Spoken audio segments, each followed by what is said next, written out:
Okay. Hi, everybody. So we're about ready to actually begin the event. Thank you so much for your patience. We had some technical issues, but we are ready to get started. And I'm very excited to see all of you people out here to really support sex worker issues, to support abolition, and to come here and be in community with one another. So thank you so much. I also want to go ahead and give the floor to Candace from Students Organizing for Abolition. We have several tablers here, and we're going to highlight SOFA right now. So go ahead, Candace. Hi, my name is Candace. I use she, they pronouns. Students Organizing for Abolition, or SOFA, is a group of social work students at the Graduate College of Social Work. We focus on abolishing the carceral systems that social work actively invests in and perpetuates. Awesome. Thank you so much. Yes. They've been doing amazing work, making big changes. So then I would like to talk about some quick community agreements. So we're all coming into this space with a respect for one another. I also want to highlight that when speaking with people who are openly talking about sex work, it's important to really respect boundaries and not feel entitlement to personal stories, not ask intrusive or disrespectful questions, and just treat people, like with respect the way that you would want people to treat you. We do have several question and answer portions with people, and all of the answers have been pre-screened ahead of time. And so any personal things that are shared have already been decided on behalf of the person themselves. So also just make sure to respect one another. Please be mindful of people's pronouns. And then practice care for yourself during this as well. If you need to step outside, if you need some more food, you can do that at any time. You don't have to wait for the end of a portion. Yeah, so again, thank you for coming. I want to give some thanks to all the support that I've received in this. First, I would like to thank our sponsors. So first, that's going to be the Graduate College of Social Work at the University of Houston. I am really grateful for the funding as well as the help specifically from Kennedy Henderson, Renia Butler, Amber Mulhagen, and Kanice Warren.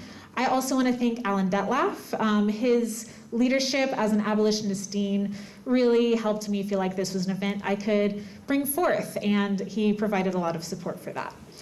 I also want to thank New Moon Fund, another sponsor, and Savannah Sly from New Moon Fund gave a lot of help during this process.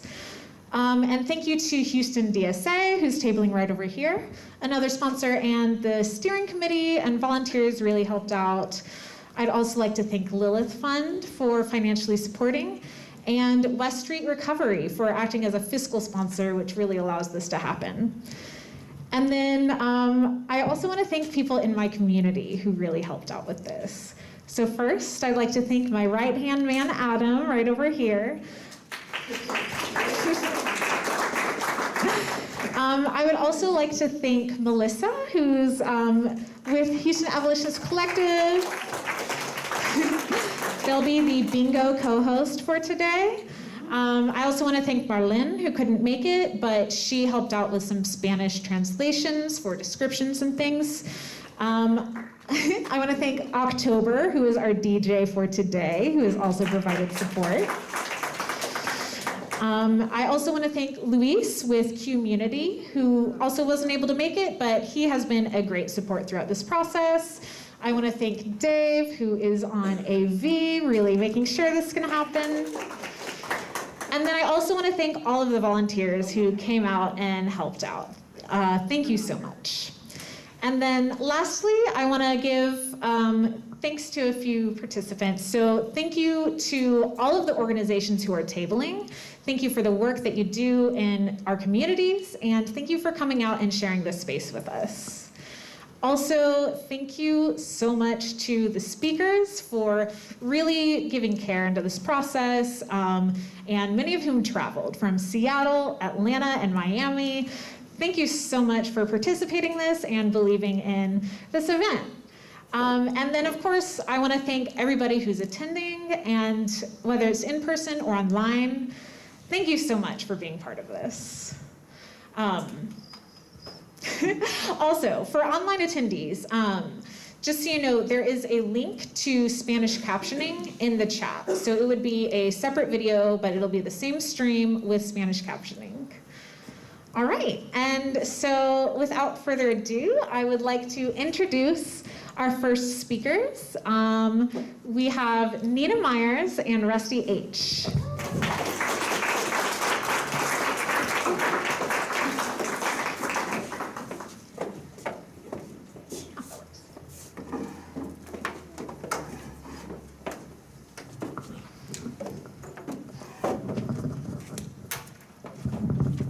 Thank you so much for coming out.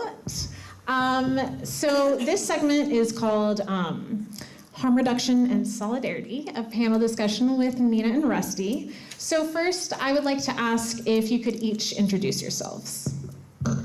Hello, everyone. My name is Nina. I use they, them pronouns.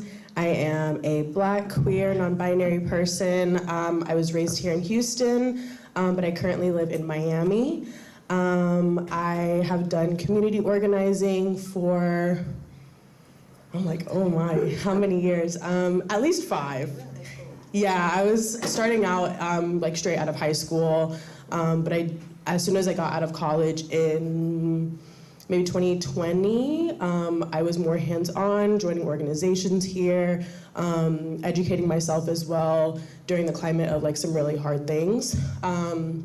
And I've been an educator in general for maybe 7 years, so yes.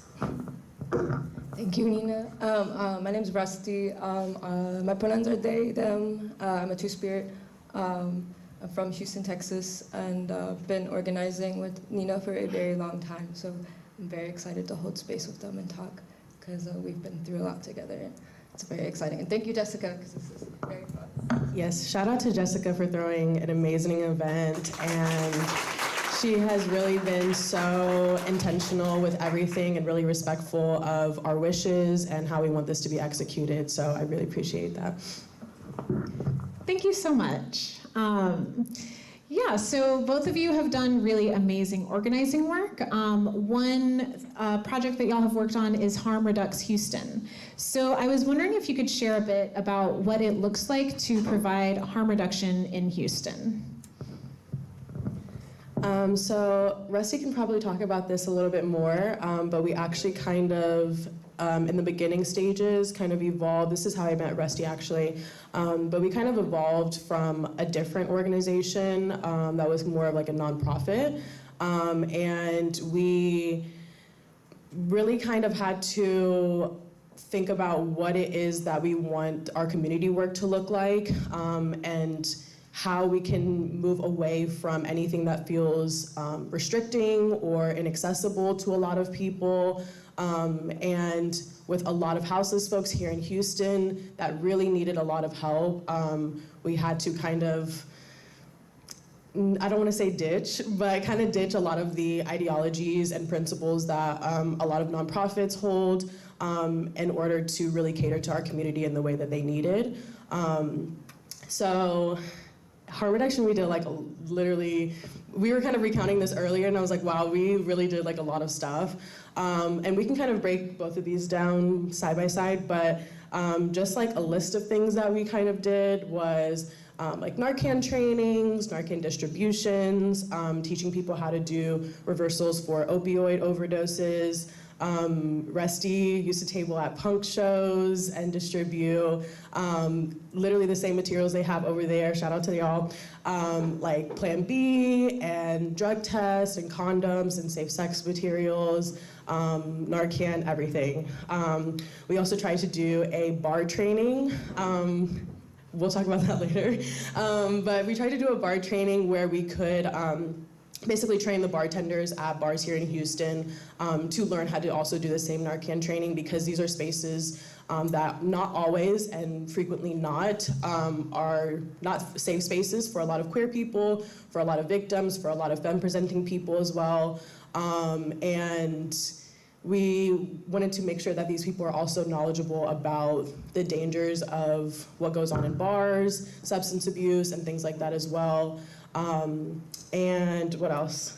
We did drug testing and had to deal with a lot of the bigger structures like police and EMS were not very helpful, a lot of times very racist, a lot of times very shameful, a lot of times more focused on how we got access to resources instead of actually how we can use those resources to save somebody's life.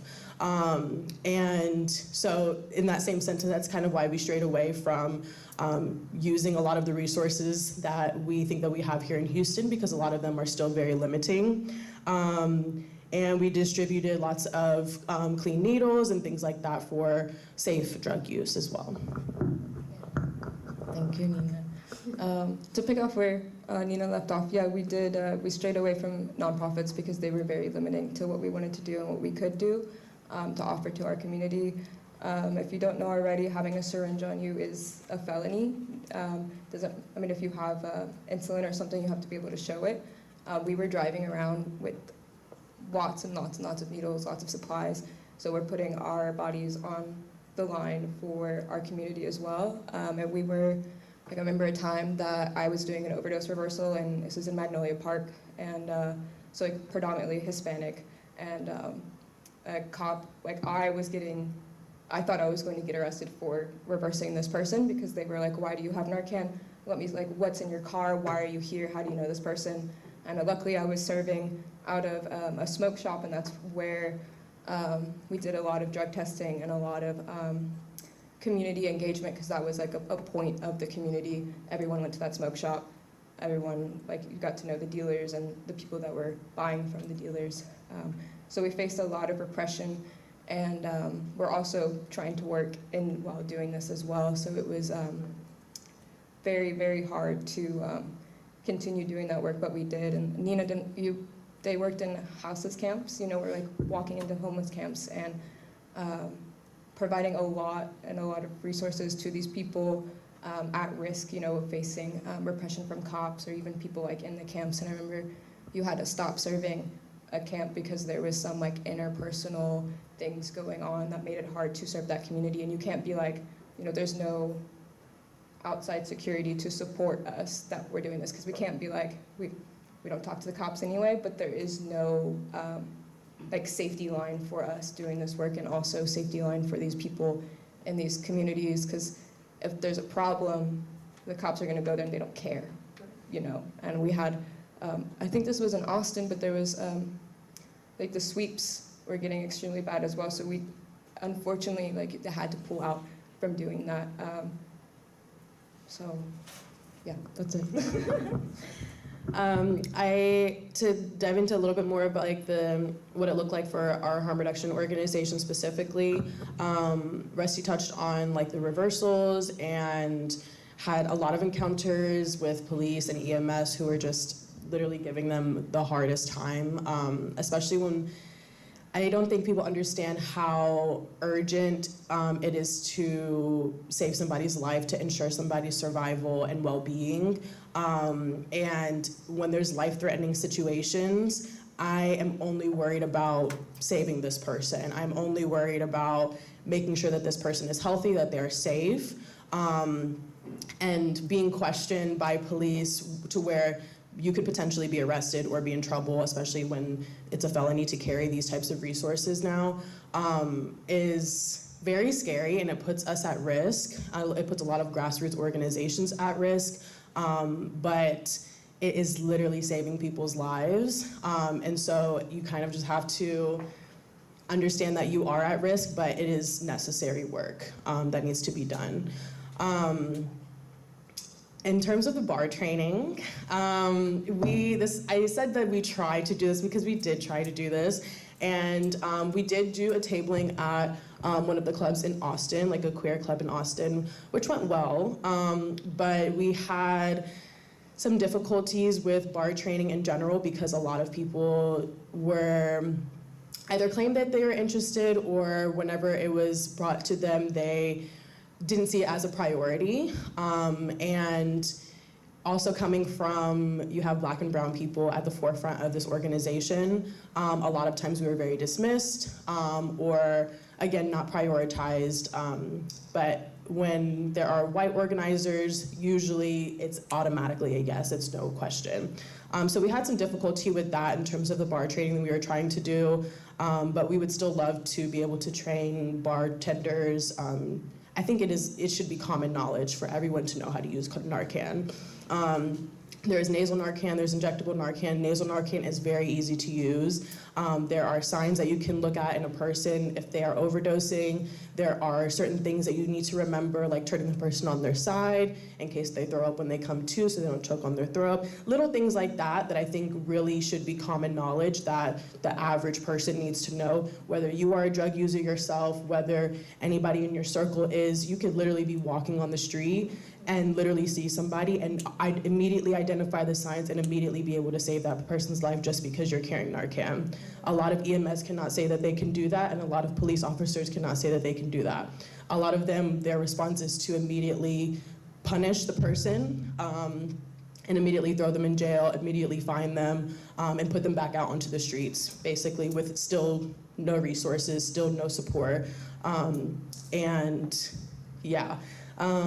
Rusty did a lot of drug testing, which was really great because I think it's important to mention that we are not scolding anybody, we are not judging anybody. This is not us advocating for people to stop using drugs. This is us emphasizing that there needs to be harm reduction always, and how can we ensure that people who are using drugs are using them safely.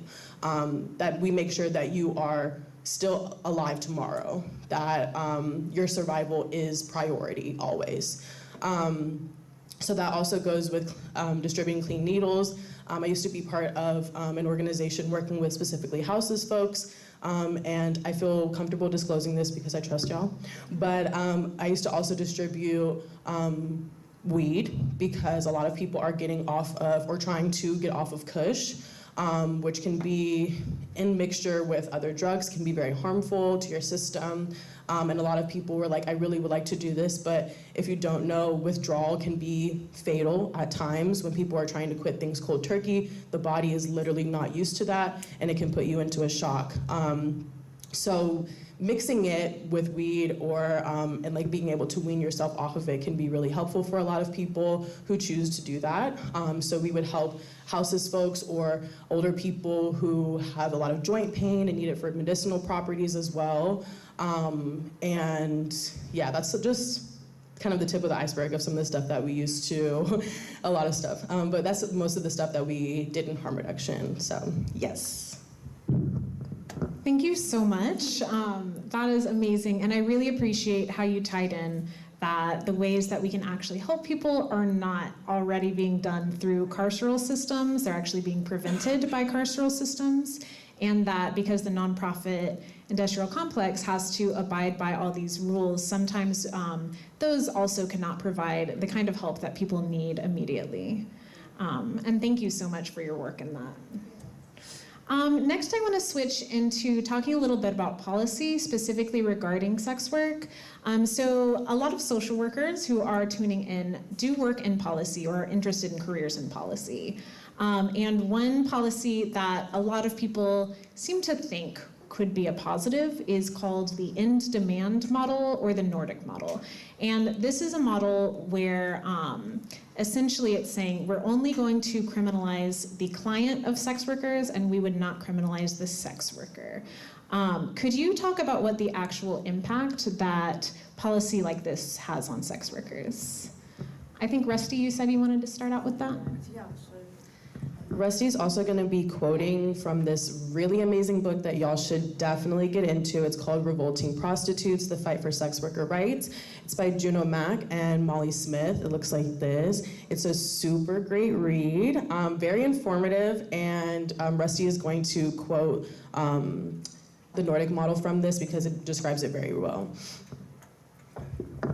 Yeah, so this book is amazing. I'll leave it, or you can take pictures or something like that. It's amazing. We were going through it today because we were just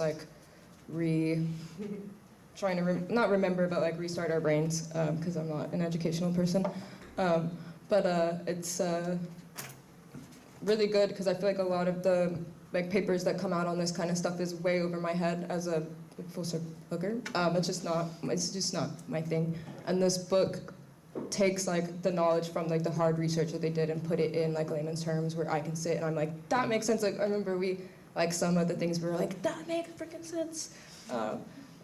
So the Nordic model, I've had a complicated relationship with it. At first I was like, okay, this sounds good as like, younger. And now it's not, that's just not it.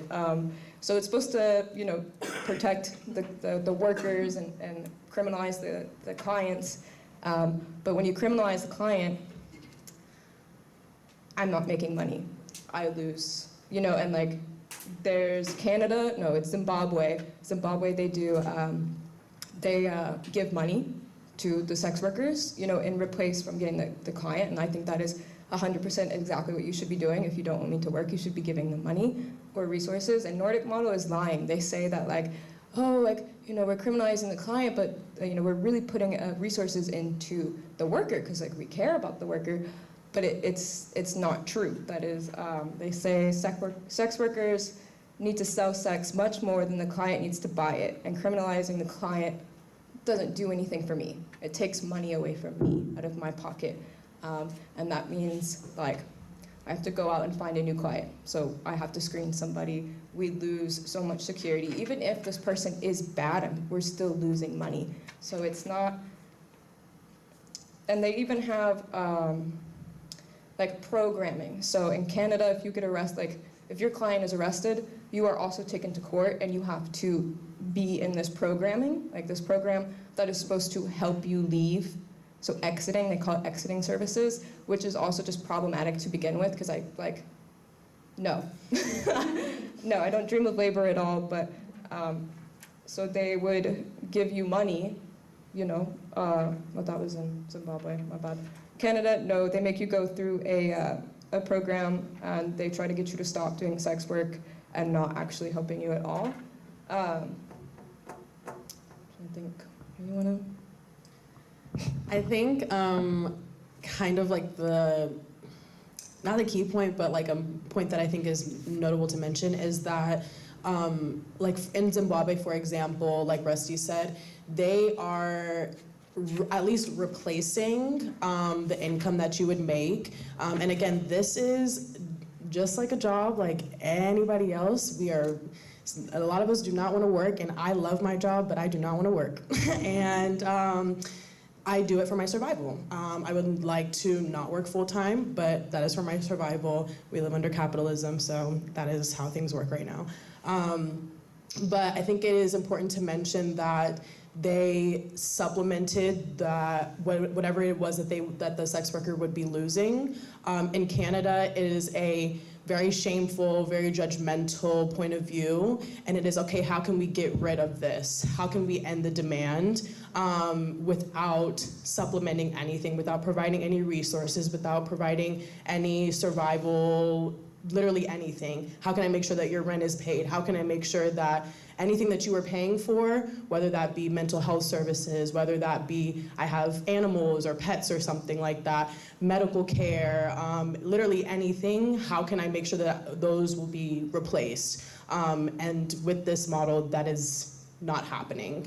I think in terms of the Nordic model, yeah, I think that on paper, for a lot of non-sex workers, it seems like it's a great idea until you kind of unpack, okay, what happens after that? What happens after I lose my clients? Like Rusty said, you're losing security. And it takes a while to develop trust with any client, period. And having to go through that whole process with maybe somebody that you just lost a client of, let's say, a year plus, 2 years or something, somebody that has been consistent, somebody that you trust, somebody that you have an agreement with, and that person is no longer there because they've been criminalized now. Now they are literally all out of literally contributing to you at all. And like Rusty said, it's really hard to get back into that. And again, you are sacrificing your security by reaching out to new clients. It is really detrimental to sex workers. And I think that anybody that wants to push ending the demand and getting rid of sex work altogether needs to have something to replace that, because the question is always going to be, okay, and then what? So then we're just out of work, we're just out of money, we just don't exist anymore. So I think it's important to note that this is for our survival, and it needs to be supplemented, basically. Thank you so much. And to kind of bring that into something more local, so in Texas, in 2021, they made it a felony to buy sex, so a felony for clients. So while it's not a complete Nordic model because the selling aspect is still criminalized, it is kind of showing some of the impacts in our day-to-day of how does this make things more dangerous for sex workers. So could you talk a little bit about the impacts that you've seen around from that? Definitely. So I think that, I don't know what year, I think it was recent, maybe a few years ago. Basically, in Texas, they made it a felony to buy sex, and you said 2020? 2021. Yeah, 2021. And I think, I'm gonna speak personally with my experiences, because there are different types of sex work, and it looks different in different climates and different environments. Personally, for me, I was dancing around the time that happened in Austin, actually, and the clubs were really bad. When I say really bad, I mean it was like a repression. It was literally like, clients are not coming in with money at all, and if they are not prioritizing people that look like me. And it was very much, I had to leave dancing basically because I'll break this down. So this is, I guess, what it looks like to dance in a club, period. You come in to work, and they ask you to pay a house fee. Before you can even half-step your foot into the door, you have to pay a house fee to work. And it depends on the club how much that house fee is, and it also depends on what time you get there. So if you get there maybe earlier in the day, let's say maybe 4 o'clock or something like that, 5 o'clock, it could be maybe $20, $30. If you get there at 8 or 9 o'clock, when it's later, there'll be more people, the price goes up, it could be 40 or 50. Some places, depending on it, like if you're in LA or some place really popular, they can be really, really high house fees.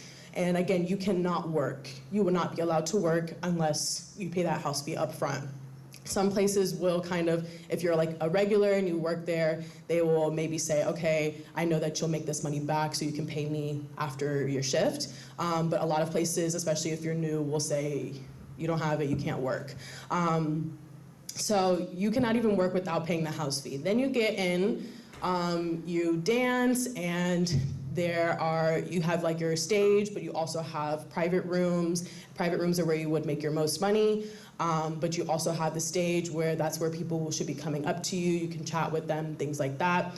And it was really sad during this time specifically because I would literally see Black women and brown women as well, thicker girls, and they would be literally pole tricks for days. Like, people are at home practicing this, and they still have other jobs as well. They have maybe another part-time job, maybe they have a full-time job. This is not their only form of income. And a lot of them would really be putting forth a lot of labor and receiving pennies, the equivalent to literally pennies by the time that you've paid a house fee already as well. Versus I saw a lot of white women who maybe were not as experienced, did not have the same skill level, and they are literally making more than rent. And a lot of times those are the people that do not actually need it for their survival. So it was really hard to see, especially during this climate when resources were really scarce, clients were being really stingy, and that kind of thing. And it was just like kind of like I could just see the fall in the entire just dancing in the club period. So I kind of had to remove myself because I was getting to the point where I'm like, I'm losing money to work. I'm paying money to work, and then I'm not even making enough back. I basically maybe would have evened out to like 0, or I leave with maybe $100 or something like that. And for about maybe 6-7 hours of labor, that's insane. So it was to the point where, and also you have to do a tip out at the end of the night. You have to tip the DJ, you have to tip the bartenders, if you have managers on staff, you have to pay them as well. If you have 2, you pay each of them. That's like $20, $20, $20, $20. That's all your money, literally. So it was really, really hard during this time when they made it a felony because the clients were pulling back at the clubs in terms of full service. Clients in real life were also pulling back because they started getting genuinely very scared of getting incriminated, getting in trouble, and they were just like, I'm scared, I'm pulling back. That's your clients. That's your regular clients. And this was also like the rise of OnlyFans as well, because a lot of people were like, okay, I can't do this in person, what about online? But this was also kind of during the rise of baby sex workers on OnlyFans, and again, a lot of people who are doing sex work and it is not necessarily for their survival. And listen, you can have any job you want for any reason. If you just want side money, that is totally fair. But this was like a really extreme climate, and a lot of people were in need, and a lot of regular sex workers who have been doing this for literally years, and that's how they have made their money. That is how they have survived on their own terms for so many years, literally just losing almost the entirety of their income. And it was really scary, and we had to kind of just go with the flow and like just pick up opportunities whenever we saw them. But it was really, really difficult, especially as brown and black people and femme presenting people as well. And we don't want to ever sacrifice our safety. So a lot of times I personally had to say no to certain things out of respect for my own boundaries, out of respect for my worth, and how much I know that I need to be getting paid for my certain services. And it was really difficult. It was really difficult, and I had to work jobs that I did not like and that I did not want to work just to supplement that. So that's my personal experience, but I know Rusty has their own stuff. Yeah, it kind of, the fallout I think started for me was when Backpage fell. If you knew what Backpage was, I think that was like 2016 or 2017 when that fell, like completely. And then, you know, living in Texas, it's just like, that was something that was pretty vital for the South, I think, as for people who are doing that kind of work as full service. And I will disclose that I am a full service sex worker, and I think I feel comfortable saying that because I want, like, we see all these posts about, like, you know, your neighbor is a sex worker, or like you know, someone you love is a hooker, and I just feel comfortable enough, like, stating that, so, like, you know, I particularly, you know, hookers, we all look different, whatnot, but just to, like, humanize, you know, we're, like, people, and we have lives, and it's completely situational. I do not believe, I don't like sex work. I don't particularly like doing it. It's completely situational, and when OnlyFans came up, why that's such a, and it's like a hot take, I think, for a lot of people when we do say that OnlyFans, just anybody getting on OnlyFans just oversaturated the market, and it's people who don't need it, or like, oh, well, I watched Euphoria, and now, like, this is my calling, like, I want to be like, they're romanticizing it, and it's like, you know, I've been doing full-service sex work since like 17 or 18, and like, that was not cool. Like, we couldn't even talk about that. I mean, when we were talking about tabling at punk shows in 2018, no one was approaching us, nobody, because that wasn't cool. Like, it wasn't a glamorized, yeah, it wasn't, you know, like, oh, I'm a sex worker, and you see people wearing the heels, and it's like, but they've never been in a strip club, and they've never been, you know, they've never had to do that as a line of work. And like we're saying, you know, we're not shaming these people, like, go make your fucking money, go do it. Yeah. But like, at least have self-awareness. Like, I remember I had friends, and Nina has too, that have approached us and been like, I want to start doing sex work, how do I do that? And I'm like, these are really close friends of mine. I'm like, I don't know what to tell you. Like, this is situational. Like, I didn't just wake up and was like, this is what I'm gonna do today. Like, I want to become a sex worker. Like, it was like, I need to pay rent now, or like, I need to eat today, so I'm going to do this. So OnlyFans was really detrimental, and you know, we weren't on OnlyFans before it was big, right? These are people that are like YouTubers or Instagrammers or have huge platforms where they can be like, hey, come buy my content. Because if I have 800, 900 followers that are all my friends, like, I don't think y'all are gonna buy my nudes. Like, you're broke too, you know? Like, so these are people with already big platforms oversaturating this market. And I was an outside worker in a full service. I didn't have access. I would have been doing that. That would have been great to make content and not ever have to go in a club or like see people. But we don't have those resources to begin with. You have to have money. I mean, just like stripping is hard. Like, you have to look good. And I always say I'm a lazy hooker. Like, very lazy. That's why I did full service, because it's like, you don't have to promote it. You don't have to be like, hey, like, come buy my stuff. And like we all don't live in Texas. I don't know if y'all caught that. We all left and came back for this because we were basically pushed out, and we had resources to leave. Like, there are so many people that we love that are still here that are suffering. And we had resources, you know, we knew people outside of the state, like Cayenne Dorshow and all these really amazing our elders that were trying to support us, and we got out, but there are still so many people here that are suffering.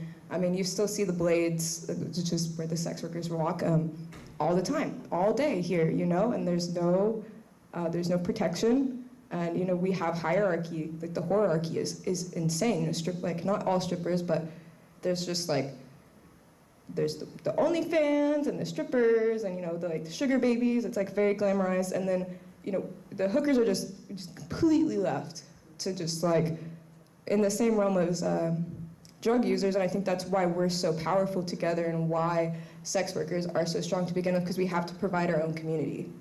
And it's hard because, you know, we have white friends, but we are not deeply in community with those people as sex workers, because it is just so hard to see these people make so much more money than you do.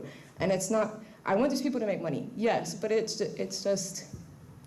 is hard, and it is still very hard here for people, because there's still a blatant hierarchy, and OnlyFans is still rising, and yeah, I think there is hope though, and I think it comes from building community. I don't think we're actually gonna have policy change here. It's just like advocating for these people and like being, these are humans. Like, I don't care if you're a streetwalker or you're the highest paid stripper in Houston, Texas. Like, I don't care, you need to be treated the same. Obviously, I have lots of opinions on that, but, but yeah, thank you. Thank you so much. I really appreciate you both looking at like the bigger picture and then sharing how that has impacted personal experiences. Another theme I kind of want to connect here is when you were talking about harm reduction and when you were talking about the impact of the felony law, it's like they're both ways that we can see that these carceral systems are claiming to try to protect people, but they're really just making more harm and more damage. That's also why part of this event is called No Saviors, because saviorism is really damaging. And we can see some of the impact here. They talked about a lot of the economic impact, which is life or death for people. And also another major thing when you are criminalizing clients is the ability to protect yourself, like you're talking about with harm reduction, is you're getting criminalized for helping people not die from overdoses. And with sex work, it's with screening as a way to protect oneself, and it's much harder to screen if clients are afraid of police. So that's another thing I want to highlight, is that it's just making things more dangerous in terms of violence and in terms of economics. And then also, so I hear a lot of confusion about the difference between legalizing sex work and decriminalizing sex work. So would you talk about kind of what you would advocate for, or what you would want social workers to advocate for?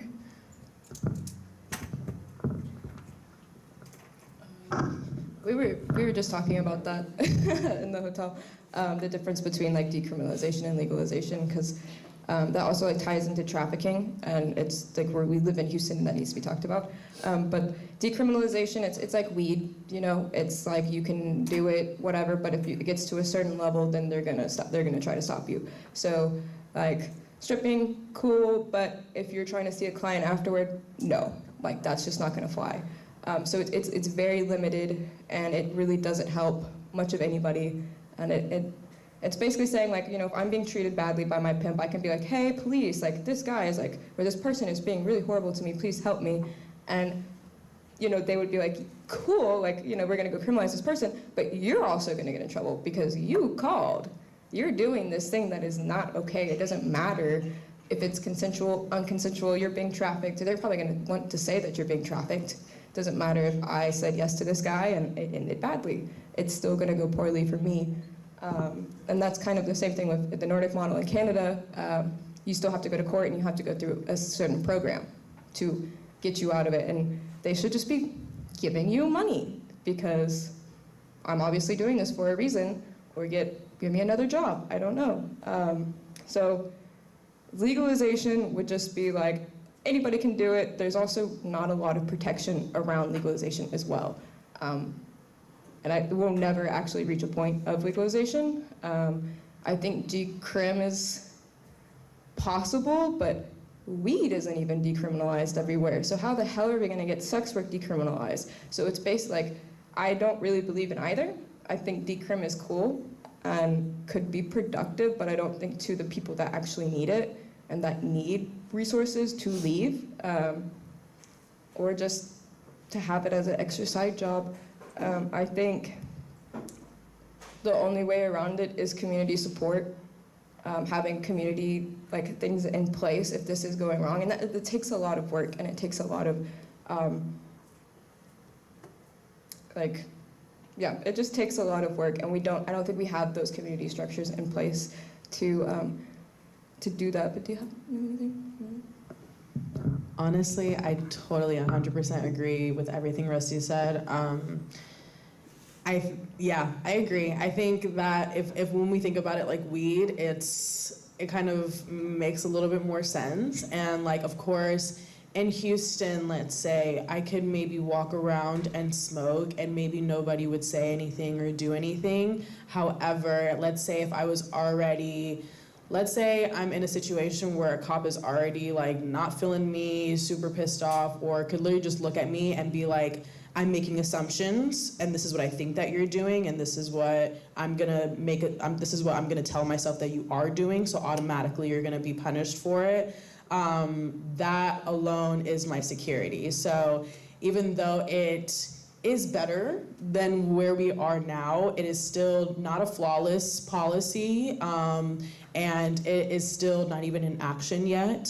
So I think we definitely have a lot of work to do in terms of policy change, especially here in Texas and especially in the South. It is extremely hard here, which is again why we have moved elsewhere, where our resources are much more catered to us and living is much more feasible for us. But I agree in terms of decrim versus legalization with Rusty, so yeah.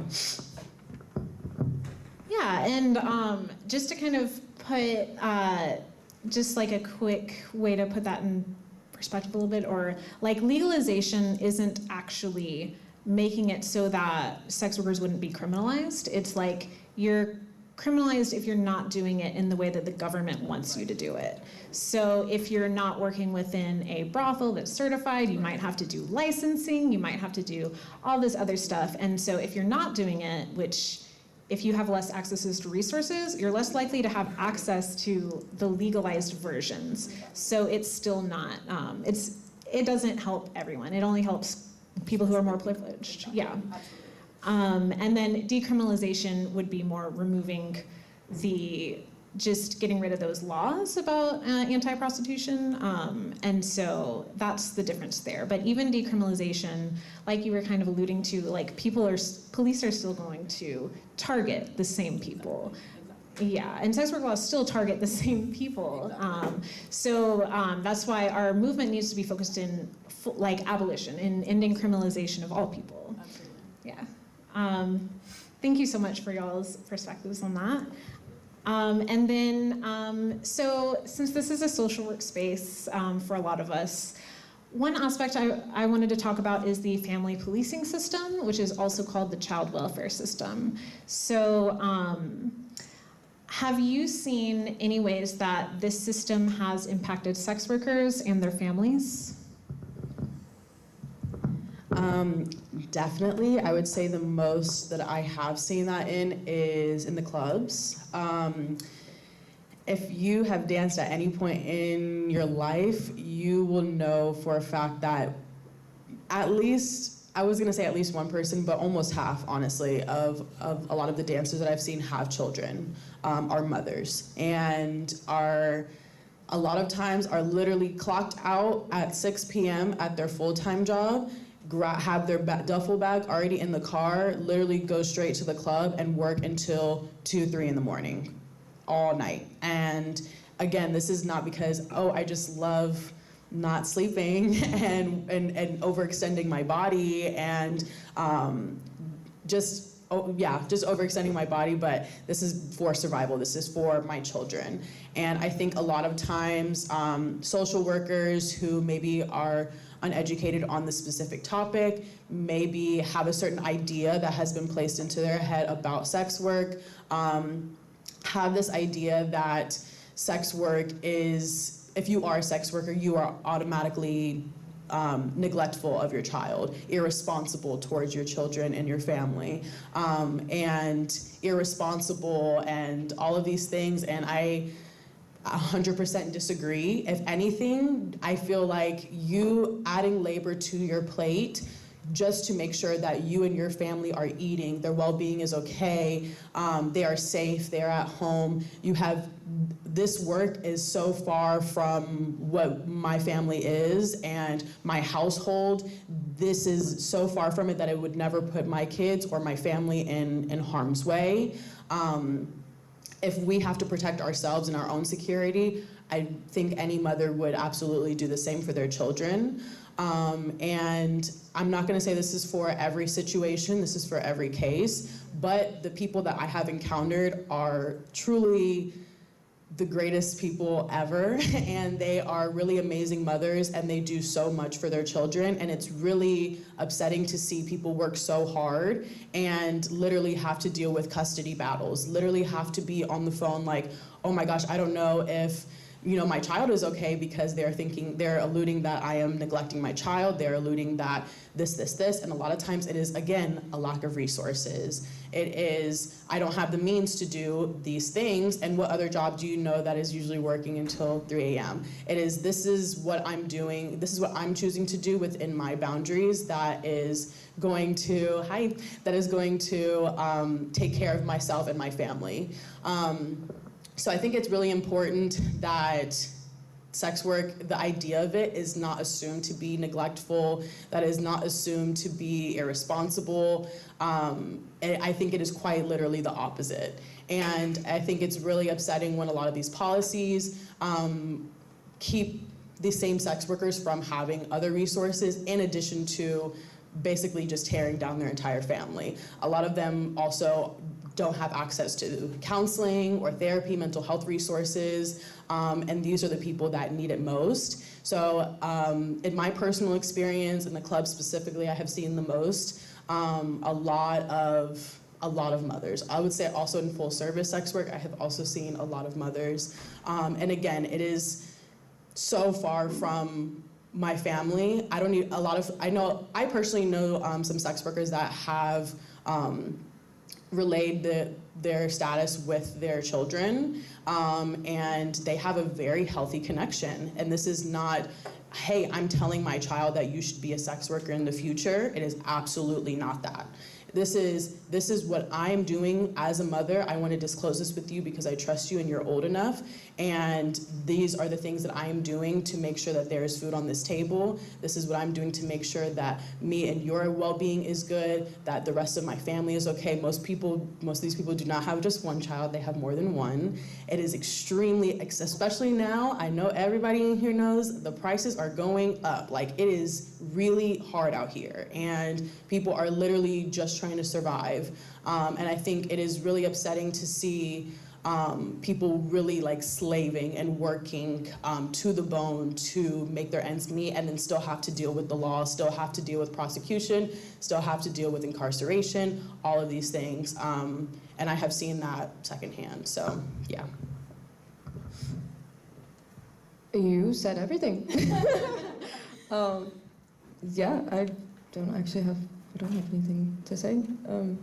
I mean, yeah, granted, there definitely are situations where you hear about, Right. but you only hear about those. Those are the only ones we hear about. We don't hear about the wonderful story of the mom who's like doing amazing work. You hear about this one particular instant, and it just ruins everything for everybody. But yeah, you covered that. Thank you.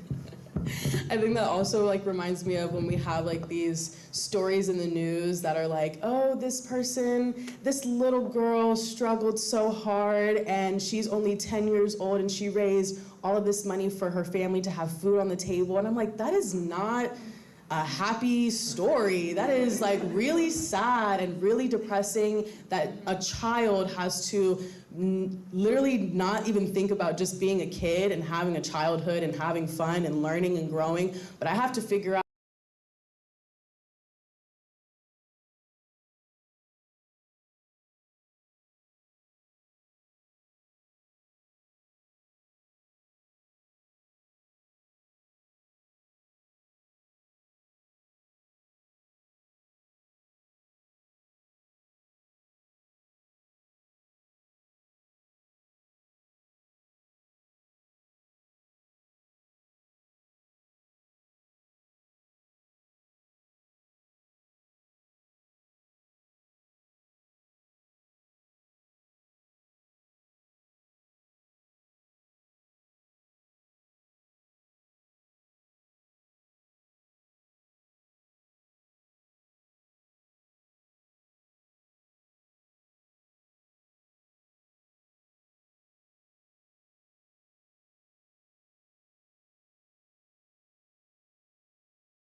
workers.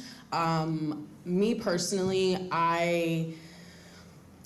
in my experience, I have never disclosed that I'm a sex worker with any of my therapists, because as much as I feel that, to an extent, my therapist or therapy for me is a safe space, it has its limits. A lot of therapists are very religious and project a lot of these religious values onto you and have those same judgmental and shameful ideas, and almost try to like, quote unquote, mother you, and kind of be like, wag the finger, okay, but do you think that this is really good for, kind of almost like coerce and persuade you to get out of this profession, and again, without providing resources to supplement that. So a lot of them are really, okay, I personally don't like that you're doing that, and not because of XYZ, but just simply as a job, I don't like that you're doing that, and I'm going to like project these ideas onto you, and especially these are non-sex workers. So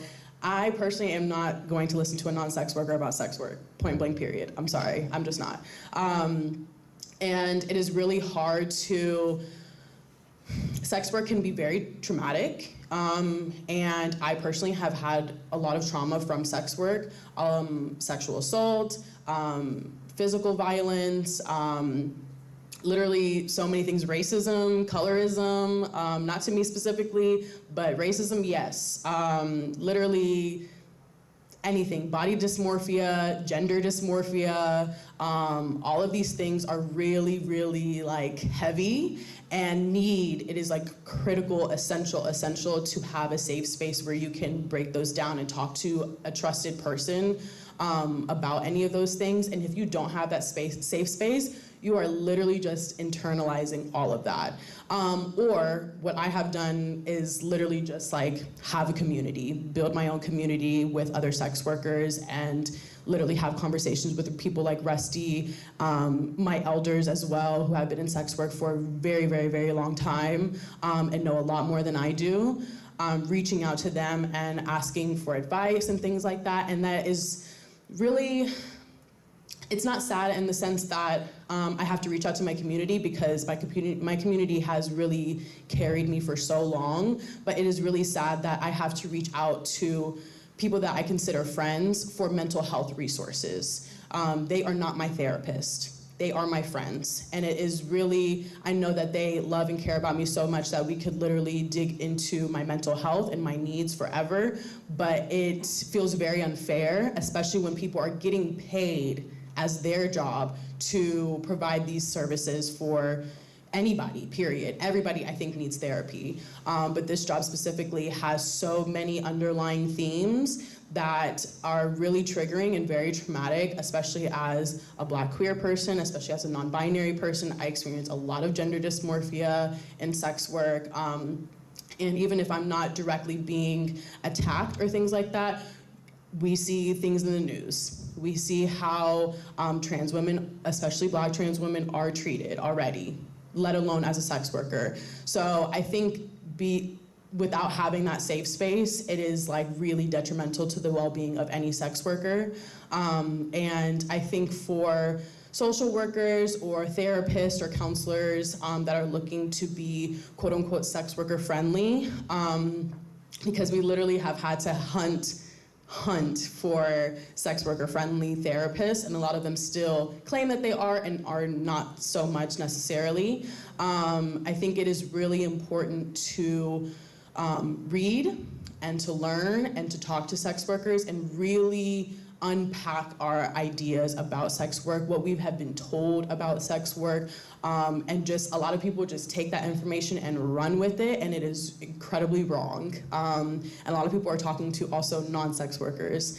So I think it's really important that if we are prioritizing the mental health of people in general, that we are unpacking the themes of sex work and getting to, okay, how can I support you with the racism that you experience? How can I support you with your body dysmorphia, with your gender dysmorphia, instead of how can I get you to not do this job because me, personally, I feel that I don't want you to do that, and project these ideas onto you as well.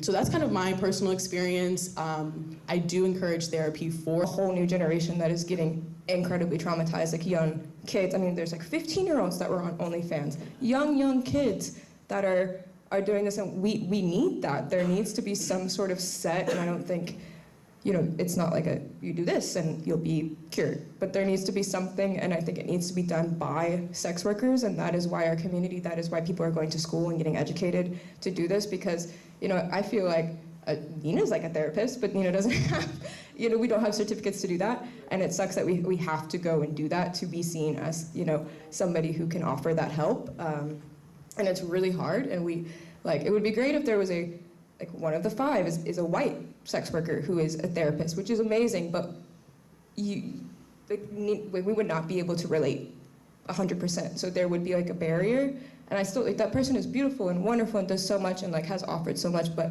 they're even saying there needs to be more, there needs to be more of me, but not white. We need to have these people in our spaces. And I think we actually haven't talked about Asian massage workers. That's also something a part of our community, and I'm slightly in the community, but I think it's something that is also not really talked about. We can talk about that later. I actually don't know why I brought that up. But therapy, it's because one of the massage workers became a therapist because they were, it's also a very particular form of sex work, and they experience a lot of different things versus strippers and full service. So highly encourage. And I know no one in this room can just be yeah, I'm gonna start a whatever, but it's just cultivating you're in class, you can talk to these people that you're in community with and try to build that community of people that are interested in offering actual sex worker friendly therapy, because you can just be yeah, I'm sex worker friendly, but then you could hear something and be I don't praxis, it all has to do with your praxis. So Yeah. Thank y'all so much. I think that's really important for people to be hearing the importance of actual sex worker competent care, but even more so, what I'm hearing is that sex workers provide each other with the right care, and what really needs to happen is for sex workers to get paid for this kind of work, and the way that our systems work, like, really prevent that access from getting these jobs. It's so focused on professionalization, certification, degrees, but people are already out there doing this work unpaid, and on top of all of this trauma that is already being experienced by the community. So we really just need to pay sex workers. And then, so we are really short on time. So I just wanted to ask just if there is 1 minute or so of something you'd like to say, of whether it's how social workers can practice solidarity with sex workers, or if even instead of that, there's just one thing you really want to say that you think is important for people to hear. Okay, I'll try and be super, super quick. Because also I want to play bingo, and I want to hear the other speakers. Like, there's so much more fun stuff. Okay, so I think in terms of solidarity, I think that is like the most important maybe takeaway from this is how can non-sex workers be in solidarity with sex workers? I think it is not a question that sex workers are already in solidarity with fellow sex workers. So very quickly, stakeouts. When you are on dates, me and Rusty have done this for each other plenty of times. We literally will have stakeouts where whatever location that you're gonna be in, I'm right outside. I am right outside, and I got the getaway car. I have stuff on hand if I need to. Like, we are not playing. Your safety and your security is my priority. If something happens in there, I am here physically, right here. You don't have to wait 2 minutes. We can literally go immediately. I think that is very important, especially in this climate currently. Sharing your location, if you're not able to do a stakeout and you're like, hey, I'm at work, but let me make sure I know exactly where you are. I know that you made it home safely, very important. Safety, is literally number 1. Reliable transportation. If this person doesn't have a car, please don't have your sex worker friends on the bus or on public transportation, especially at nighttime. It is very scary, it's very dangerous, it is very life-threatening. Make sure that they have reliable transportation, please. If that's an Uber, that's fine. Give your sex worker friends $50 Uber gift cards. Like, it's really expensive out here. Help with marketing. If you're like, hey, I'm super good at social media, and you have a sex worker friend who is online and needs help with marketing to get the numbers up, get some money, help them with marketing, boost their stuff, help them with photography or videography. A lot of people need that and don't have the resources for that. Cameras and all that equipment is very expensive. Sharing resources in general. If you know how a sex worker can get free mental health resources, share that information. If you see a grant, you guys have a grant, or you have a research fund, yes. Things like that. Like, if you see any of that and you have somebody in mind, please share that. Like, help our people get money, help our people be safe. Talk to sex workers, real life sex workers. Read about sex worker rights, but also figure out who the source of those are, because there is a lot of very false information on the internet. Change your language. We don't want to be shameful and judgmental. We want to come from a place of love always and understanding. Even if you don't agree personally or you don't understand, talk and listen. The most important part is to listen. And last but not least, pay us. Jessica said that greatly. Like, the whole point of this is, if you pay us, we don't have to work. We don't have to do any of those life-threatening things. We don't have to put our safety at risk, any of those things. And if you have the means to, please do. Also, shout out to all of our community who literally has kept us alive for years now, who has provided safe defense kits. That's also super important. Providing like tasers, pepper spray, knives, anything like that for our protection. A lot of people have had BIPOC Collective, support from our fellow sex workers, everything. I'm trying to be super fast. Okay, thank you. I wasn't actually gonna say anything. I was like, yeah, listen. And I think the paying thing is like, I think some people like don't understand because you're also working a job and you're also suffering under capitalism. But like I said, most of us did not wake up and be like, I applied to this job, I'm gonna go see this pimp. It's all situational. So giving money so that you don't have to go see a date means that I could put it to funds towards being a therapist, or I can like maybe have some time to like rest, get my brain back in order, and then I can go work in a kitchen, which I like. I don't like work, but that's work that I like, kind of. But just like, so I think I just really wanted to say that, because I know we always are like, pay us, and I've been a worker that's not a sex worker before, and I can understand why that can feel like really weird, or just like, well, I need money too, and it's like, yes, you do, but like, and not to say jobs are, you know, you also situational, you don't want to work either, but just, yes, like, pay us so that we can just not work. And it's not like I don't want to work, it's like I want to do nice work that I want to do, and I want to serve my community. So like, I am retired 9 months, so they're like, yay, awesome, but yeah, it's because of support and community that people love me and see that this is like detrimental to my mental health. But yeah, love y'all.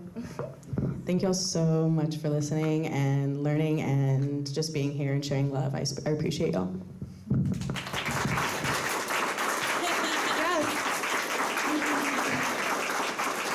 Thank you so much, Nina and Rusty. I'm really grateful for you sharing your wisdom today and being in this space with us. Thank you all for being here as well. Can we just give another round of applause for Nina and Rusty?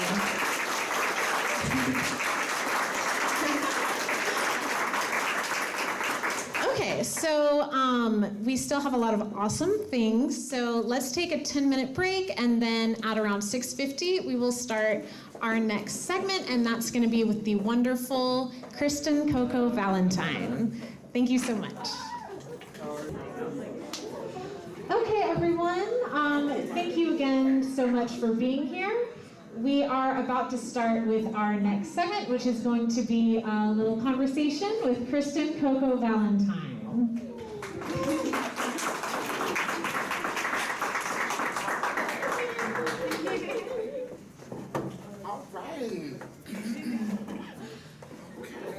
So thank you so much for joining us. It's been a real pleasure to work with you so far. So could you please introduce yourself? Absolutely. Oh, okay, my name is Kristen Valentine. I'm originally from Detroit, Michigan, but I reside here in Houston, Texas. So I'm like a Astro Lion, so I'm a little bit of two, you know, no shade. I work in nonprofit. I'm also an entrepreneur. And I am over, you know, I've surpassed the thing as far as sex work. So I'm actually on the other side of it. So yeah, that's me. Thank you so much. So one thing that you've talked about in your bio and just in our conversations is that you've overcome adversity and you've made the best out of nothing. So would you be open to speaking a little bit more about your journey? Okay, so my journey started at 16. I was introduced to the ballroom scene. So the ballroom scene really kind of made me kind of understand who I was as far as my sexuality, but child, I couldn't afford it, okay? So it was like very expensive to do. So I was trying to find ways of trying to, you know, selling some, you know, lemonade, doing this, doing that, but I kind of found myself on this street we have back home in Detroit called Woodward. It's actually the stroll, in which that's where you go to kind of make your extra money. So I kind of did that for a few years, and I was doing it, I guess, well, if you want to say. But the thing for me was that I knew on that corner I found myself shaking. You know, I was shaking from the inside. It was so weird. Like I could walk normal, I could talk, but in my body I was shaking because I knew, and my body knew that it was something more. And it was something I was doing this for one reason, for a bigger reason. So where I come from is adversity. I come from a hardship, but I most definitely in my shoes right now, I'm in the best state in my life ever.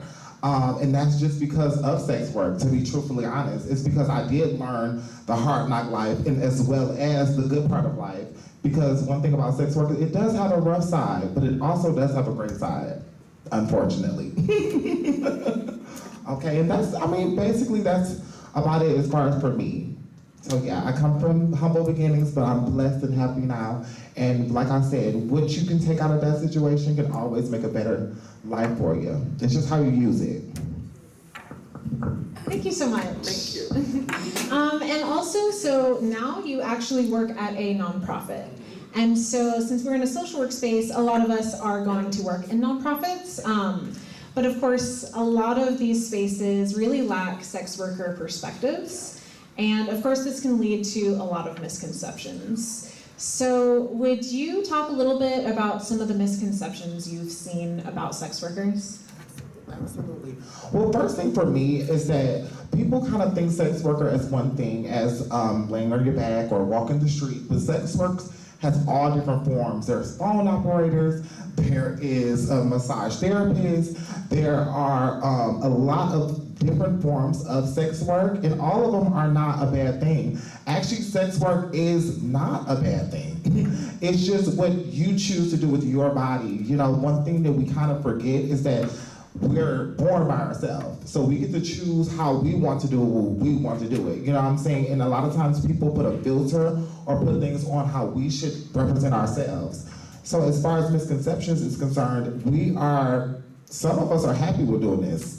Some of us are not in a bad place. Some of us are not, you know, in a predicament where they need to get out. Also, all of us are not addicted to drugs, okay? That is a huge thing that a lot of people think, is that sex workers are drug addicted. No. A lot of us are put into circumstances for certain reasons. And sometimes those reasons is because I'm hungry, not because I need a hit, you know? So I think that people think that sex work equates to drugs or equate to me needing to get out or me needing to need something better. And a lot of times sex workers, some of them are happy with being sex workers. So the misconception is that it's not always a bad thing. You just need to get to know that person. It's a case-by-case situation. And I think educating yourself and understanding that it's a case-by-case situation will really open your eyes up to what really sex work is. The oldest profession. And I just wanted to talk more about some misconceptions. So you've already talked about how you know, people make all these assumptions around choice and in addition to everything else.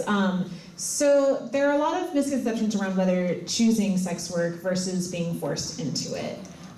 So could you speak a little bit more to that and what kind of that looks like? Absolutely. So truly,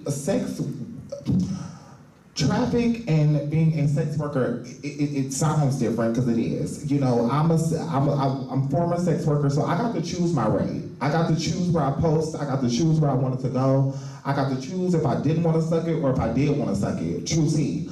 And a lot of times, our people who are trafficked, they don't get those choices. They get put in a place and they have to do something for a service and they never even get the money out of it. Chosen sex workers choose what they want, choose how they want to represent themselves, and choose how they want to sell themselves. If it comes down to even OnlyFans, to being a webcam model, to talking on the phone chat, that's chosen. I'm choosing to do it. Now, when you're, like I said, when you're trafficked, it's completely different. A lot of times you're abducted, you're tricked, you're put into a situation where you think you're not escorting, but you really are. Because a lot of times they'll trick you and think, well, no, you know, do this for us. You know, do this so that we can eat tonight. And then tomorrow you did it again. And then the next day you did it again. And now you're doing it 5 times and 6 times a day. You never see that money. So trafficking is truly something that you can kind of see in a person. I mean, to be honest, people who choose sex work, a lot of times they look good, okay? they got it going on. They got something, you know what I'm saying? And you can truly see the difference. And I think that we have to make sure that we realize that choosing it and trafficking are 2 different things, and they have 2 different lives, and they live in 2 different houses, truly. Thank you so much. And I think a really good reason to kind of keep in mind that, you know, not all sex work is trafficking is that in the social work world, we kind of often treat it that way. There's a lot of data where there will be stings where they'll go and arrest a bunch of people, and then a lot of people are sex workers who are not coerced by a third party, but then they'll put it into data and say, this many trafficking victims have been rescued, aka arrested. And then we use that data to justify more policing. So it's a cyclical thing that's very misinformed. So I really appreciate you kind of breaking it down that way. Yeah.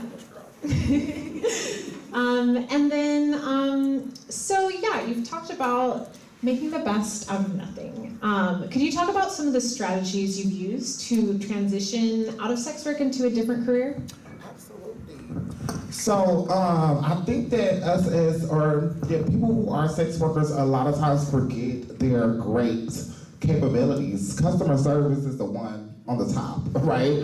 Customer service is one of those top tier things that you can do everywhere. Anywhere you go, you say, I want great customer service. So with that being said, sex workers are great customer service reps, okay?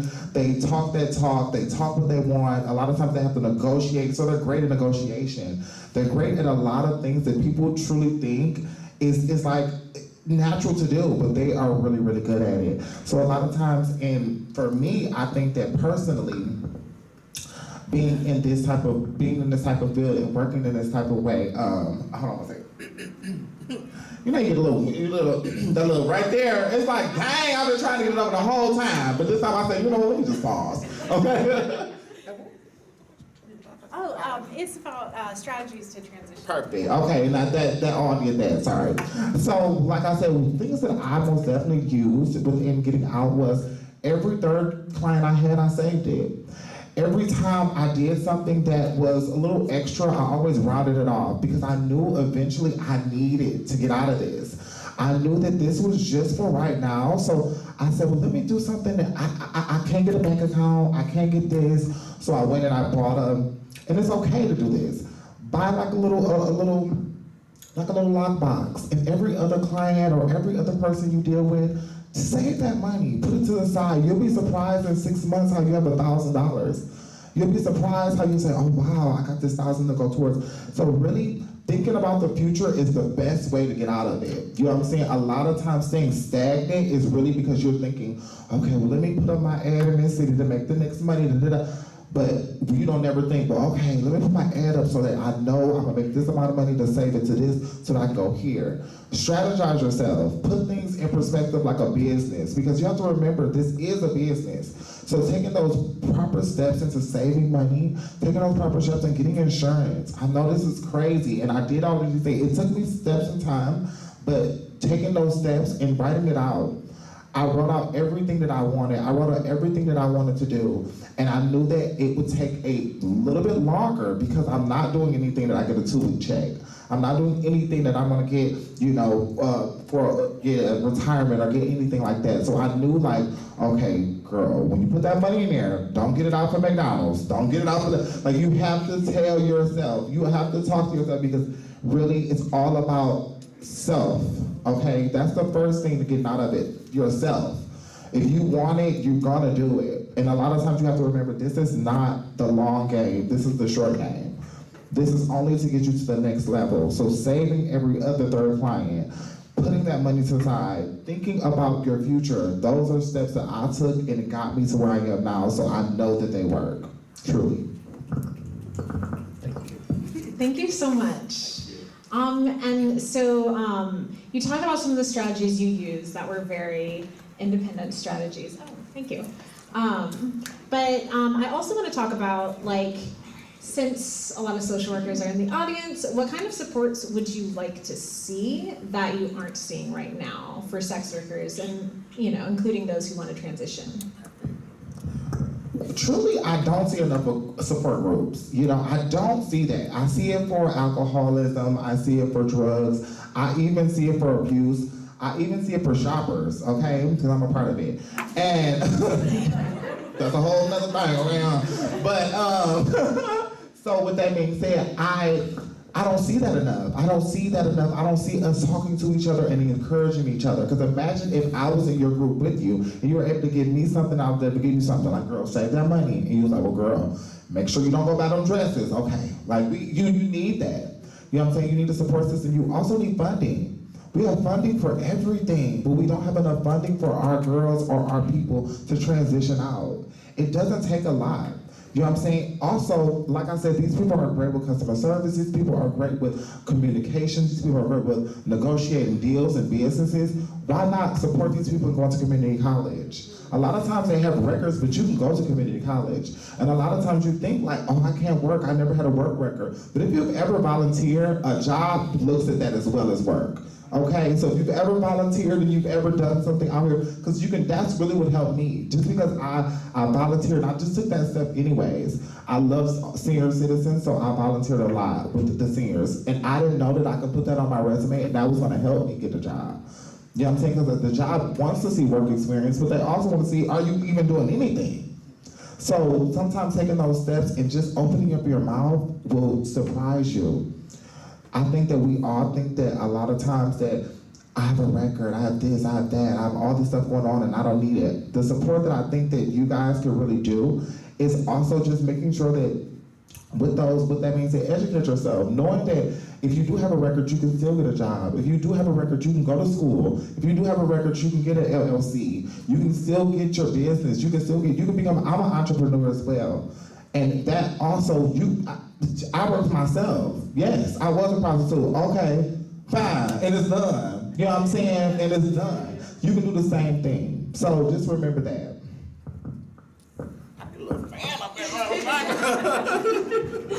Thank you so much, Coco. And your perspective is really helpful too, because we've talked about all of these problems with these carceral systems and with these inaccessible professional spaces, but you're also showing there are ways to strategize around these. Yep. And you've done it. And if we're going to be, whether we're sex workers ourselves or whether we're going to be allies and work in solidarity, think outside of the box. Don't be limited by these systems. Work outside of them, and then strategize for how you can get around things. Absolutely, that's a fact. Yeah, and then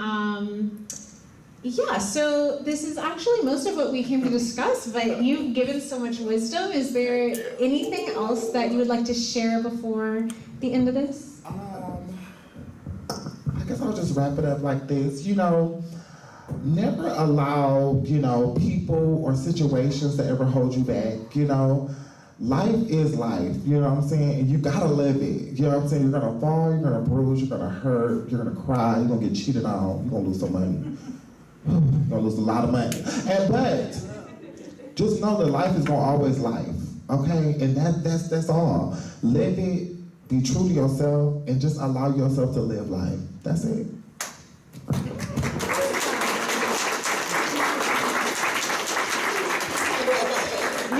Thank you so much, Coco. This was amazing. Can we all just give Coco one more round of applause?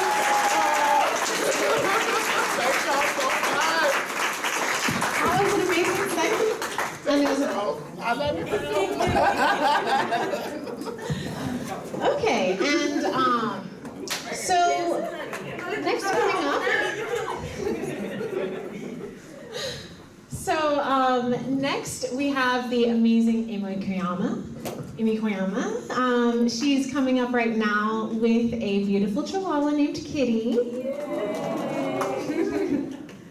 And she's going to talk a little bit about decriminalization in the movement in the era of defund and abolition.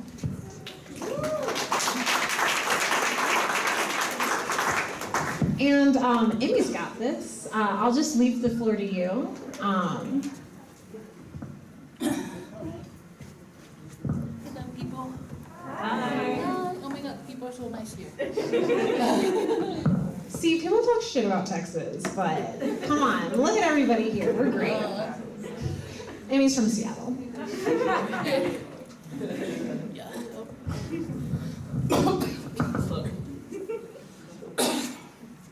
Sorry. Yeah, we are just so nice to be here. Thank you so much, Jessica. Thank you for all the organizers. I love coming to Texas. I was here last year. I was in Austin last year, and I've been in Texas multiple times, and I love it because Texas and other places in the South. Because in Seattle, we're just we just think everything. What's this? Is it okay? Yeah. So we are so complacent in Seattle. I know that the right to abortion is not going to be, threatened in Seattle. It's always going to be protected, even though, there are different trends that's happening nationally. And I know, queer and trans rights are probably protected there. We're not going to have any like laws around banning teaching of history, right? So we just become so complacent. And when I come to the South, like I just meet all the activists who are just at the front line and actually putting themselves in the line, you know, in the front line of where things are happening, right? So I love that. I love meeting the people who are actually doing the hard work, like struggle in places. So I came here yesterday from Seattle, and I went to the George Floyd High School and just looked around the area and saw that there was like a huge painting of like Black Lives Matter on the road in front of the high school.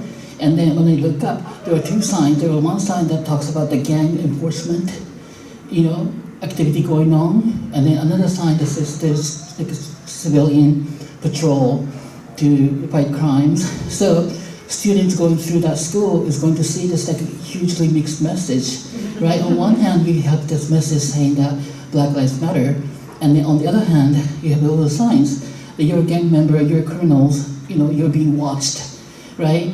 I mean, that's kind of reality of like, you know, where we are in every part of the country, but especially like when I come here, like, you know, it's much more direct. Seattle is like, you know, it's all niceties and all that. So, yeah, so I really respect the people who are working, and I really appreciate that bringing me down here. I don't like the microphone. Is there anything I can do to reduce this? Am I too close? No, the howling. I was told to hold it like this, so it sounds good to me. Oh, okay, if it's okay, okay. So, thank you, and once again, my name is Emmy. This is my baby kitty. She was like a cat when she was a baby, and she was pouncing and climbing up on things. So that's why she became kitty. And anyway, my name is Emmy. I'm an activist working across many different movements for about 20 years, 20 plus now, including the movement against domestic and sexual violence, sex workers movement, disability justice, harm reduction, and other, you know, bunch of different work. I currently run the Coalition for Rights and Safety for People in the Sex Trade in Seattle, which is a Seattle organization working in Seattle and the county and the state of Washington. And I'm also a co-founder for Eileen's, a peer-led community organizing in the hospitality space for women who are working along the South Pacific Highway, basically between Seattle and Tacoma. And it's the same area where that became famous for the Green River Killer, who went around and killing like at least 40, he was convicted like 40 plus murders of, you know, mostly young women who were working along that area, and possibly that killed more than 100, right?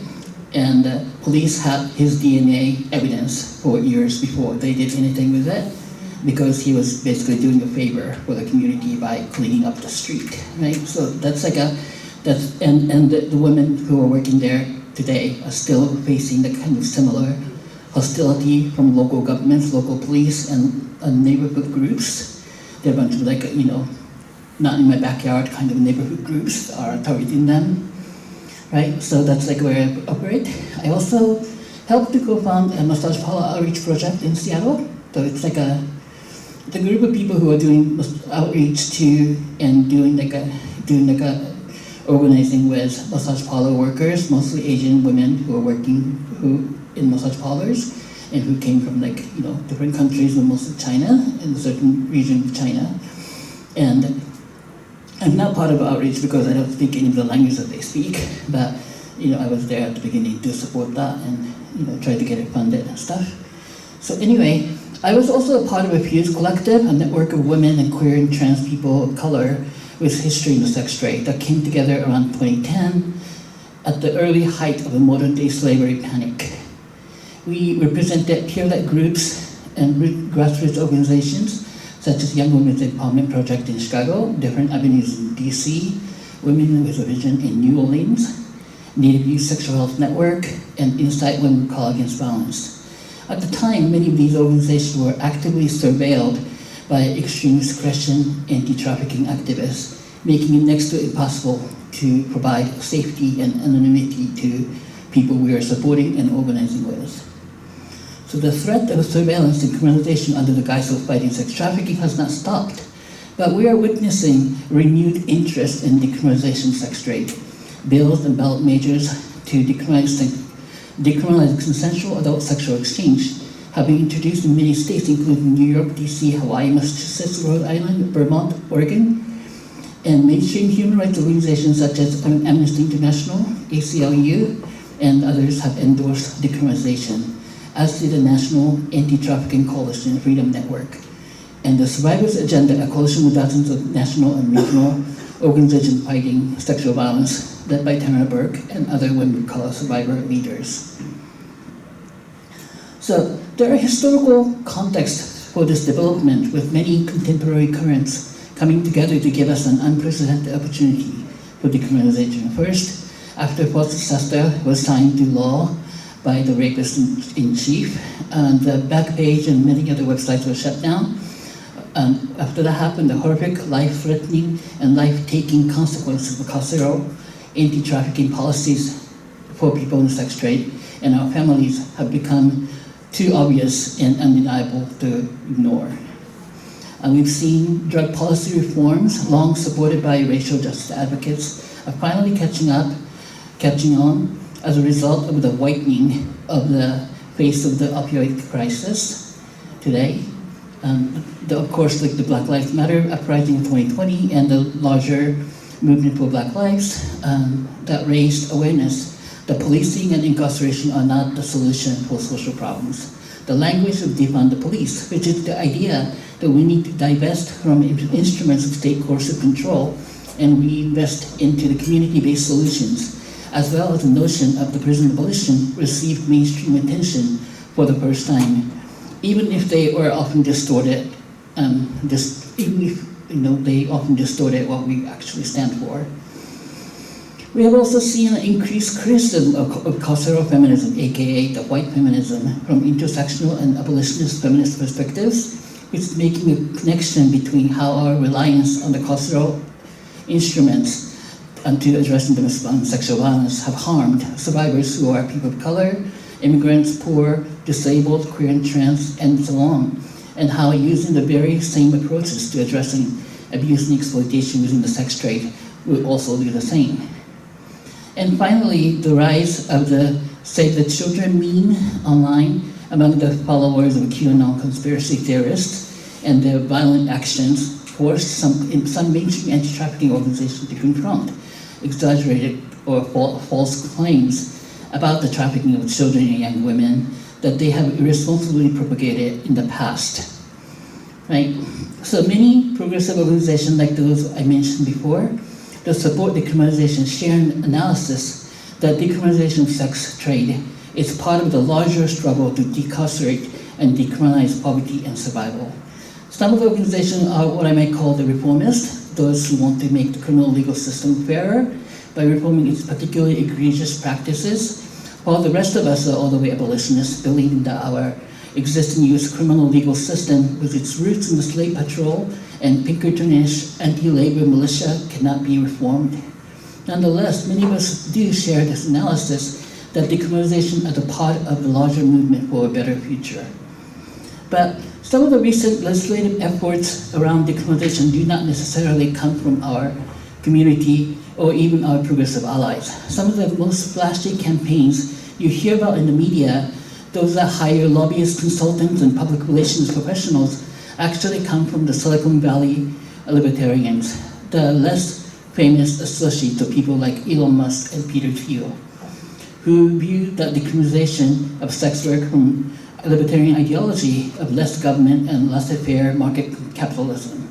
They support decriminalization insofar as abolition laws that criminalize adult consensual commercial sex, but that is where our community's perspective diverges from theirs. Angela Davis, abolitionist, borrows the W.E.B. Du Bois conception of abolition democracy to argue the need for positive abolition, which is the building of institutions that uplifts those of us who have been deprived of opportunities and build true democracy based on justice, rather than merely just rather than the mere negative abolition, which is just ending the bad institutions. The movement will defund the police and abolish prisons, as I mentioned before, is not simply about the negative, abolition of those institutions, but about positively creating a different world where community-based institutions are properly funded and supported, making police and prisons obsolete. Before the recent push for legislatively decriminalizing sex work, Silicon Valley libertarians have supported legalization of cannabis. Even though cannabis remains prohibited under the federal law, it is now legal in many states where those people actually live. And so they consider it a success. With that, they're moving on to their next target, which is to legalize or decriminalize sex work. To them, both issues appear the same because they're about individual freedom and liberty to do whatever we want with our bodies without government interference. But there's a key difference that they do not understand, which is that sex workers are human beings and not plants. We're not products to be bought and sold or just regulated. Nobody asks cannabis how they feel or how they want to be regulated or not be regulated. But sex workers but sex workers need to be at the core of the conversation that affects us. Unlike the cannabis, they didn't have to ask cannabis for their opinions about how they want to be regulated, right? But sex workers need to be at the core. And I've actually had the conversation with some of those people saying that they're like, oh, we don't need, sex worker buying into their projects because all they need to do is to get 51% of the vote in the referendum or in the ballot measure or in the legislature, right? And the sex workers are such a minuscule percentage of that, so they don't really care how sex workers feel about it, right? So, where was I? I just keep going off the script. So sex workers need to be in charge of that conversation, and we need a positive abolition of carceral politics surrounding sex trade, which necessitates building alternative institutions that are community-based and promote justice, not just negative one, which is basically ending criminalization of sex work. That's just one thing. Further, the libertarian argument only works for the, quote, consensual adult sex trade. While it is true that sex trade and sex trafficking are two different things, many of us exist and work under less than ideal conditions that are not as clean-cut. And the focus on legalizing and decriminalizing only consensual adult sex trade alone leaves many of us behind, including many queer and trans youth who are doing whatever it takes to survive because they're not adult, that their agenda does nothing for young people. We also need to pay attention to the new developments within anti-trafficking groups that are still invested in carceral politics and the suppression of sex trade.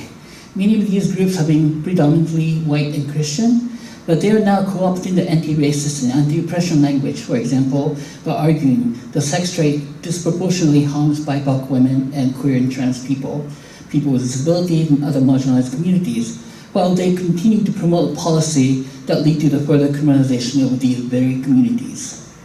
Faced with criticism from the actual sex workers and people in sex trade, these carceral anti-trafficking groups claim that sex workers who are speaking out about their own experiences are a vocal minority that do not represent the vast majority of people in the sex trade. The vast majority, they say, are voiceless because they are thoroughly exploited and silenced, and only those who agree with them are the ones who have legitimate claim to speak for themselves. This dichotomy is demonstrably false. Like I said before, most people do not fall into either extreme of fully self-actualized, empowered, happy sex workers or completely powerless, voiceless victims. Most people need the same thing: housing, healthcare, food, economic security, educational, occupational opportunities, community, dignity, respect. In his 1865 book, Frederick Douglass, in the book 1865 book, My Bondage and My Freedom, formerly enslaved abolitionist Frederick Douglass talks about how his white abolitionist allies demanded that he only speak about his suffering under slavery and leave political analysis strategy to white people. Give us the facts, they said. We will take care of the philosophy.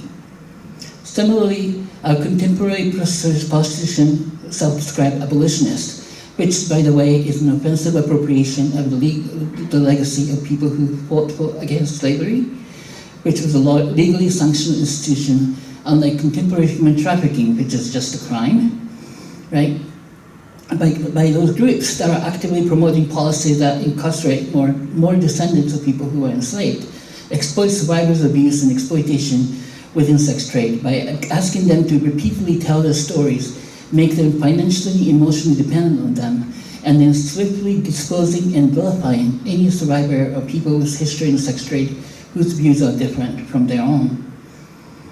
So what does positive abolition of anti-sex work policy look like? How do we defund, divest, and reinvest resources that are currently being poured into carceral systems, surveilling and controlling the lives of people in sex trade? And how do we create abolition democracy in its place? What does sex worker decriminalization look like from the feminist, abolitionist, democratic perspective? Here's some pointers, which you can find in a little handout. I have like a bunch of zines and buttons for sale, but I also have like 4 kinds of like a mini handouts. Those are free. They're paid for by the university, so I didn't even pay for it. So you can take them. Everybody, please collect all 4. And also buy my zines, because like I don't want to take home, because it's like my suitcase is so huge, and I got some extra zine from other people and stuff now. Like I don't know if I can fit them all, so please buy them. Anyway, that's the promotion. So what does it look like? And all the ways the state criminalizes poverty and survival, not just sex work. We must reject sex work exceptionalism that leaves behind the poor people, homeless people, people who use drugs, etc.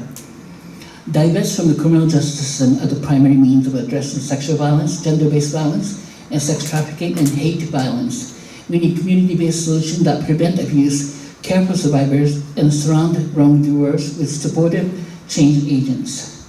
If you cannot support the sex trade for whatever moral or political reason, that's fine. At least do not support the criminal justice system. Whatever problem exists within the sex trade, more policing, surveillance, and prosecution exacerbates them rather than mitigating them. You okay, Kitty? She was like, okay. And center BIPOC, queer and trans, disabled, immigrant, etc. sex workers in any policy conversation that impacts sex workers and people who trade sex, including those around sexual violence, sex trafficking, and of course infectious diseases, which is really important. The sex workers are already excluded from the COVID conversations, so this is wholly off script, but when the COVID happened, the government actually put lots of money into helping the mainstream people, but most of those cannot be accessed by sex workers, because like if you don't have a good record of paying into the tax system, then or the record of like how much you make, you can't actually apply for enhanced pandemic and unemployment assistance. Your business is not eligible for small business loans or PPP loans, right? And then they made it so that lots of people work at home. Well, how do you work remotely, other than the people who are already doing the remote work and remote sex work, right? When you have children who can't go to school, is there doing their classwork on your computer, and most families don't have like more than 1 computers, right? And how do you do even online sex work, right? Especially when your whole family is there, you have to take care of them, you have to feed them, all that. So all those like ways that they tried to help people didn't apply to sex workers, and then you have to go and interact with the member of the public without without the personal protective equipment, because we have enough time just getting people to wear condoms, right? So getting additional stuff is really difficult. And then when the vaccine rollout happened, they didn't prioritize sex workers, even though sex workers are actually at like a huge risk because of all those factors, right? Because people could not rely on different ways that other workers are protected, not that well, but to some extent. And so like when the monkeypox or mpox started happening, like I was quick to just call up the health department and say, hey, we need to get in front of this. And it didn't become like a huge pandemic the way that COVID became, but we need to do that, right?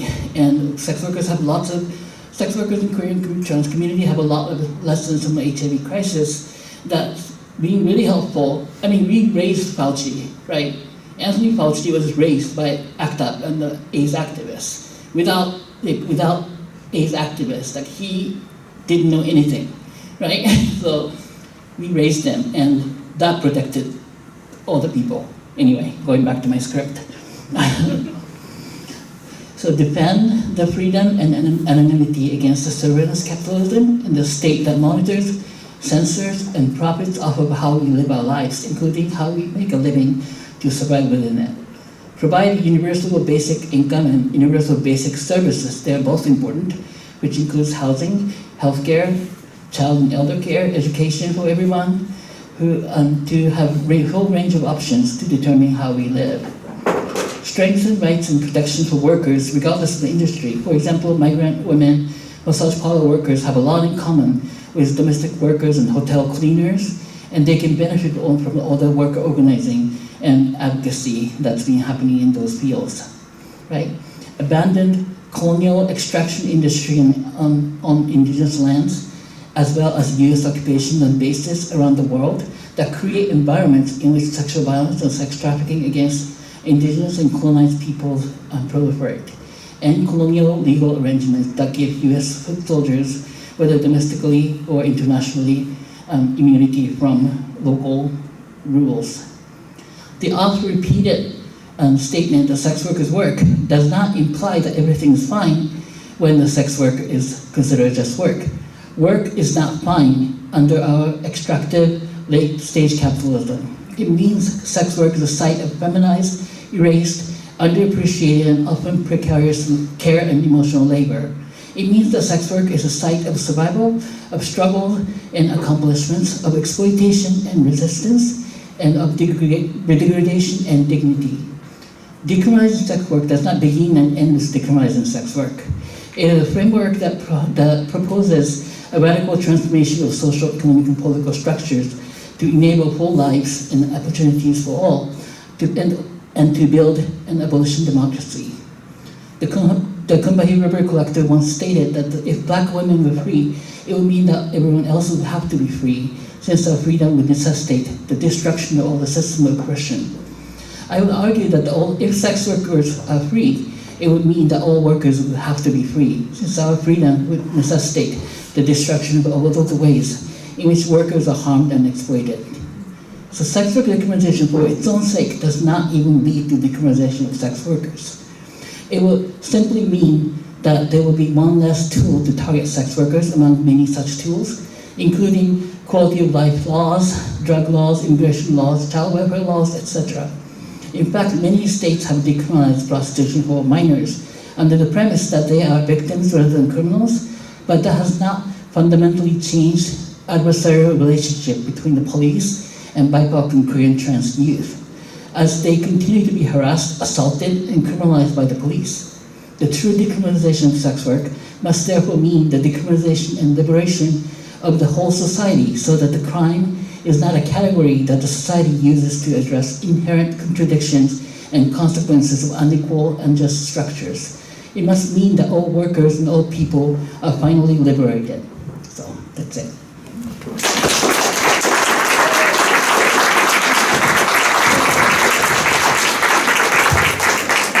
Thank you so much, Emmy. In addition to all the organizing that Emmy does, she has a huge repertoire of amazing writing. So I just want to, again, promote some of these amazing zines that she's brought. Definitely buy them. And also for everyone tuning in online, can I promote your website? Yeah. She has a great website called eminism.org. It's feminism without an F. Because Emmy puts the Emmy in feminism. So yeah, she's a brilliant organizer, and I really respect how you kind of center all of this work around abolition, true abolition. So thank you so much, Emmy. Are there any last words that you and Kitty would like to share? I don't know. Did you have something? Well, thank you so much. Thank you for coming. Yeah, please, everyone, you don't have to buy zines, but please get at least the free flyers. There are 4 kinds, and there are tons of them. I don't want to take home. So, yeah, please take them. Take extra for your friend. Awesome. And also, Also, like if you're online, like I think that it's posted somewhere. Yes, there's a resource page. Okay, so it's posted somewhere on the website. So the link to those handouts in just writing, as well as a PDF. Link to PDF so you can print it at home. Okay. Okay. Thank you so much. Can we give another round of applause for Amy? And a special little snap for Kitty as well. And calmer applause. Okay, so thank you so much for listening to all these speakers. So the thing that we have left is a fabulous game of bingo. So how about we take a few minutes to step aside, refill drinks and food, and then Melissa and I will have a fun bingo game. Thank you so much.